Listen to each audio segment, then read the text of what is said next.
Today we're going to be taking a look at who I think the top 5 heroes in Idle Heroes are for all players. No matter what you focus on in the game, there are certain areas you really should be paying attention to.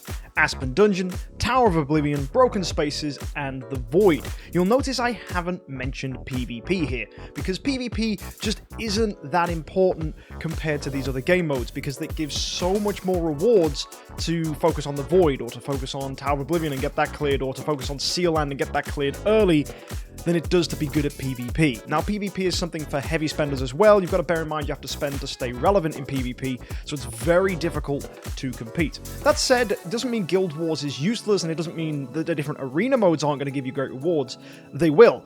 You just have to spend a lot of money. So I don't want to go in saying, okay, you need all these heroes for PvP to only then disappoint, because, let's be honest, money is what wins PvP, not necessarily having good heroes. You still need good heroes, you just need money as well. But either way, let me explain to you who I think the top 5 heroes are for all game modes for all players. I did a similar thing to this over a year ago, and it's very outdated. If you want to check it out, I'll just link it up there in the top corner of the screen. But let's have a little chat about who I think these top 5 heroes are. Before we do, I want to give some honourable mentions. Because we've decided PvP is less important than other game modes, we need to be aware that heroes like Carry, like Forcus, just aren't going to be quite up there on this list. The same can be said about heroes such as Rogan and Sherlock. They really do shine in these game modes, and unfortunately, it's not enough for them to hit this list. Rogan, on the other hand, is actually very good in other game modes, and if this was a top 6, Rogan might actually see himself in here, but it isn't. So, unfortunately, Rogan doesn't quite cut this list either. Another hero I think you'll be surprised doesn't make the list, but is going to make it into honourable mentions, is Heartwatcher. A hero that easily is a fantastic addition to any account. But honestly, Heartwatcher doesn't offer as much as she used to, because there are new heroes that have come out that offer significantly better bonuses for the game modes that Heartwatcher excels at. Does that mean you don't need a Heartwatcher? No, it's good to have a 10-star Heartwatcher or an E3 Heartwatcher in the arsenal. It just so happens that other game modes are now more important, or other heroes can do what Heartwatcher does, only slightly better. So let's say, for example, the Void. You don't really need to use a Heartwatcher in the Void, and that is now the new most important PvE game mode. So again, Heartwatcher gets an honourable mention rather than being added completely to this list. In addition, Russell gets an honourable mention. He's a fantastic first E5, but obviously you're not going to be building a light hero as a first E5. As well, in PvP, he used to be amazing, but is now being shut down by heroes such as Forcus, so it's, again, difficult to justify using a Russell in PvP. So I think if I'd have made this list like 6 months ago, Russell would have definitely made it into the top 5, but times have changed. Russell is slowly decreasing in value, and it's getting to a point where I don't think Russell does make it into a top 5 list. Another hero for honourable mentions is Cruz. Fantastic final passive on Cruz, which has a very high chance to stun opponents. It's awesome. Gets you great tempo in PvP, can be really good in other game modes as well, where heroes can be crowd controlled. So actually, he's a fantastic hero, but again, I don't think he quite makes this list. His active skill gives energy, but it's kind of random. You don't really know who's going to get it, and the debuff he offers has been completely outclassed by other heroes who offer very similar effects, just at a more potent scale. And finally, the very last honourable mention I'm going to say is any Transcendence hero. Whether it's Asmodel, whether it's Scarlet Queen, whether it's Swordflash, or any other Transcendence hero that may come out in the future, I just don't feel comfortable putting them on this list because they are very, very difficult to get your hands on. You need to play the game for a very long time free to play to get enough of the crystals that you need to buy them. Or you have to spend a ton of money. Neither of these are accessible for most players, so I don't really want to stick them on the list. If you were wondering who a good Transcendence hero is, Scarlet Queen is currently the one I would go for first as it stands. We have Asmodel, Scarlet Queen, Swordflash, and I think Scarlet Queen just offers so much to many game modes that I think she's a really good pick. So yeah, that's my thoughts on who the better Transcendence heroes are, but again, I'm not going to put them in this top 5 list because it just seems silly. So, without further ado, let's talk about the top 5. In 5th place, we have pretty much any good carry hero. I don't really care which hero you put here, it's just any hero that can carry you in the early game. This needs to be a hero that is a fantastic and phenomenal first E5. In order of who could go on this spot, we have Inosuke at number 1. He is the best first E5. Then we have Eloise, brand new hero that just came out amazingly strong as an early hero. We have Ithaca, fantastic in many areas of the game, will be with you for the entire duration, and actually works very well as a good first E5. We also have heroes like Penny, who thanks to Void Imprints has definitely moved up the list of viable first E5s. She was good, but now she's amazing as a first E5. I really like Penny. Delacium is another one that gets mentioned here because Delacium offers the fantastic synergy with Ithaca in broken spaces, but also can hold his own as a first E5, mainly because he can actually do Seal Land as just an E5 Delacium. We have done it before on the channel. I will link it there in the top corner of the screen if you want to see that. Another hero worth mentioning is Horus, Cthugha, and Garuda. These last three are good first E5s, but I wouldn't rush to go build them as your first E5. I would much rather have an Inosuke, Ithaca, Eloise, or Penny than I would have a Horus, Cthugha, or Garuda as a first E5. However, if you are just ending up with tons of copies of them, it is better, obviously, to build one of these as an E5 rather than wait, because waiting slows down your progress and stops you from opening the void sooner. So if you are just forced to have 9 copies of Horus, it's okay to build a Horus. If you're forced with 9 copies of a Cthugha, it's okay to build a Cthugha. But if you have to choose between building a Horus first or building an Ithaca first, I would choose Ithaca. Same goes for Eloise, same goes for Inosuke. They're just really, really good heroes compared to Horus, Cthugha, and Garuda. So that's slot 5.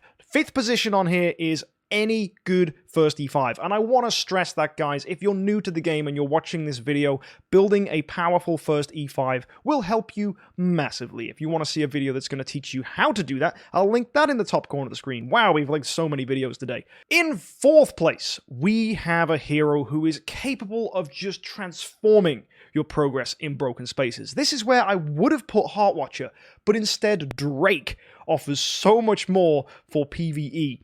Drake is capable of being a pain in the backside in PvP. He can dodge, and he can throw out amazing debuffs to the opponent's defenses, and as well he has those black hole marks, which deal quite a significant amount of damage. And that's just PvP, and I know I said I wasn't going to mention PvP, but if a hero is viable in PvP, but also good in other game modes, of course they're going to be worth talking about. So Drake offers a fantastic debuff to your opponent's defenses. Drake is capable of massively increasing your damage in PvE, because he strips away their damage reduction, all damage reduction. He makes them unable to dodge, unable to block. He just makes the opponent so much weaker that the rest of your team can deal so much more damage in return. When Drake was released to the game, he was just transformative for people who were trying to beat broken spaces. So if you're struggling at beating broken spaces every month, a Drake is your answer.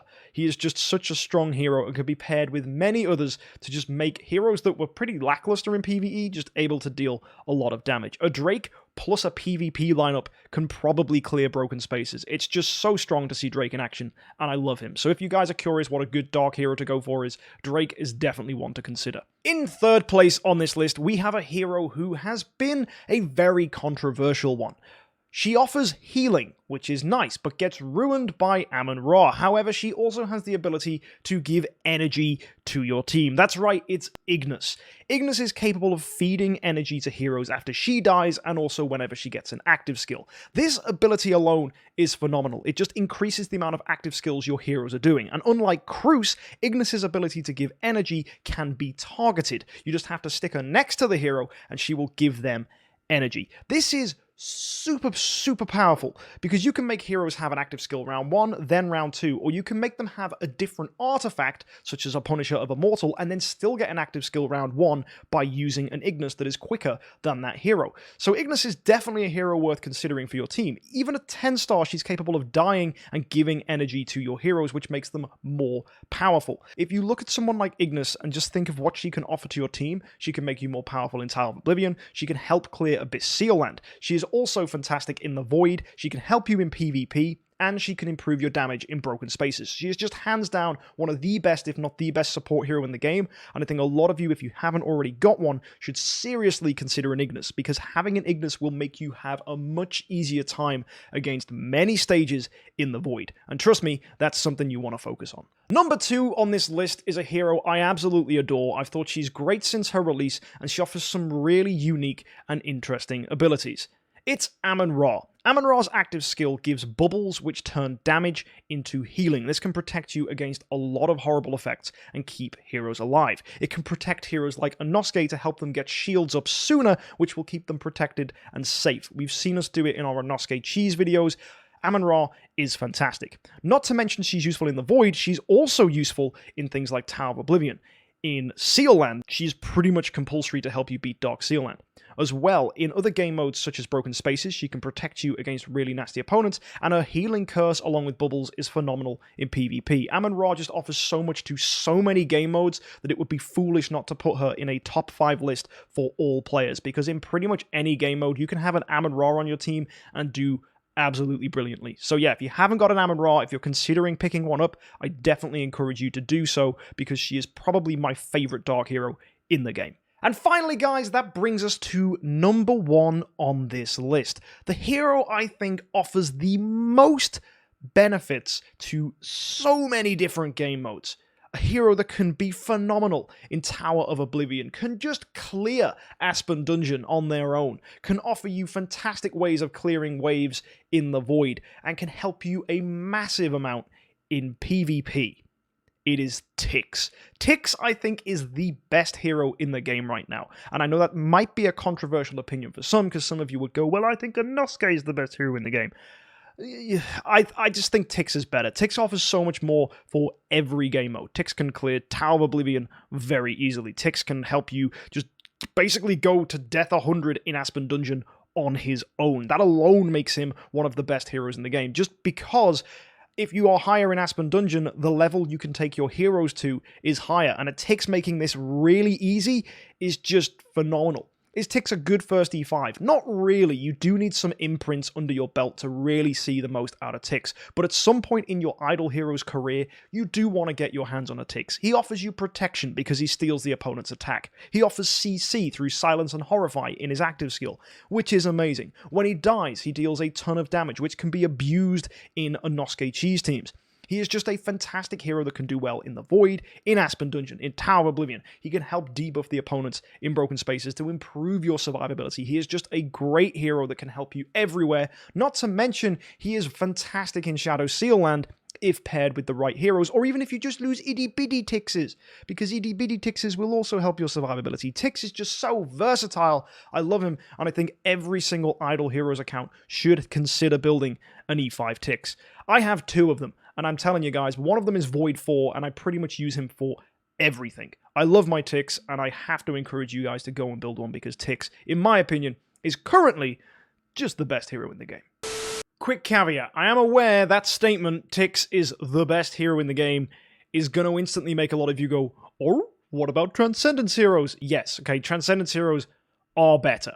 But I'm talking about non-Transcendence heroes and heroes that are generally accessible for everyone. So before the comment section goes, well, actually, I think that Scarlet Queen is so much better, and also Sword Flash is phenomenal in PvP, and I don't know if you've seen Asmodel recently, but he is particularly exceptional. So yeah, don't go saying that in the comment section. I am fully aware that Transcendence heroes are better than Tix, but for most people, picking up a Tix is significantly easier, and Tix is going to make it so that you can do well in the Void and get your hands on a Transcendence hero. I mean, that's the thing, guys. You can teach a man to fish and get a Tix and or you can get many Transcendence heroes, or you can just give them a I don't know. So there you have it, guys. That is my list for the top 5 heroes for all players. Unlike my last one, I did include light and dark heroes because I think it's now easier to build them than ever.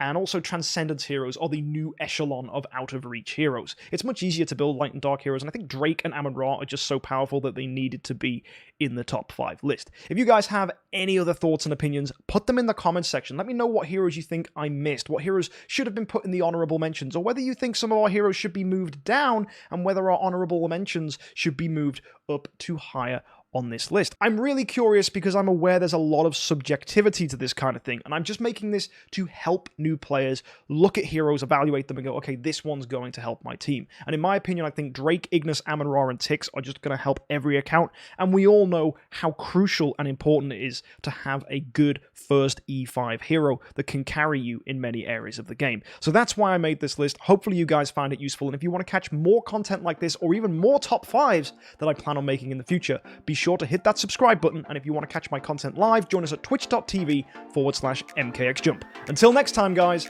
happy idling.